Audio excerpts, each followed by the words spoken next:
Hello guys, and welcome to this new tutorial. In today's video, I'm going to show you how simple and easy it is to add a bug tracking planner or a bug tracking space into your ClickUp account. Before we dive in, make sure to hit the subscribe button and turn on notifications so you never miss out on helpful tutorials like this one. Let's get started. The process is going to be very easy and simple, and for this, we are going to use a template. To find this template, we are going to head over to the library and search for the specific ClickUp listing or view. First, head over to clickup.com and sign into your account. As you can see, we're going to be on the admin dashboard. From here, we'll head over to the left side of the screen and select one of the spaces we have. It's a matter of adding the bug tracker to one of the spaces. For this tutorial, I'm going to use the ticket system. I'll add the template to it by clicking on the plus button, then selecting templates from the search options. We'll type in bug, and the bug tracking template will show up. When you click on the template, you'll see that it's designed to log and monitor errors or bugs during software development. This can also be used for the installation of a website or any other project, like creating an app, e-commerce site, or anything else where you might encounter bugs. The best part is that this template isn't just for software, it's versatile and can be applied to many different projects. Now let's walk through a few best practices for using this bug tracking template. As you use it, I recommend customizing the fields as much as possible to align with your team's specific workflow.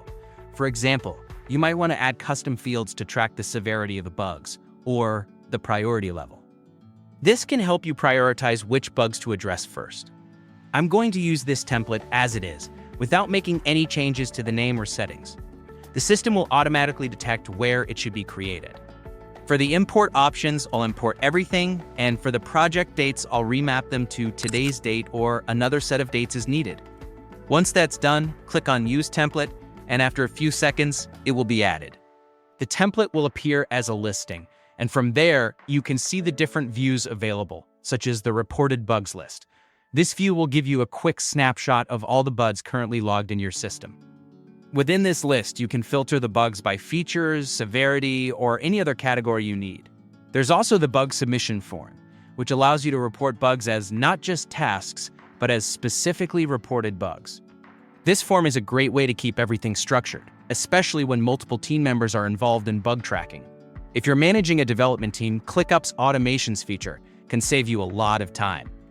For example, you can set up an automation to notify a team member when a bug is reported, or automatically move a bug to a different status as it progresses through the workflow.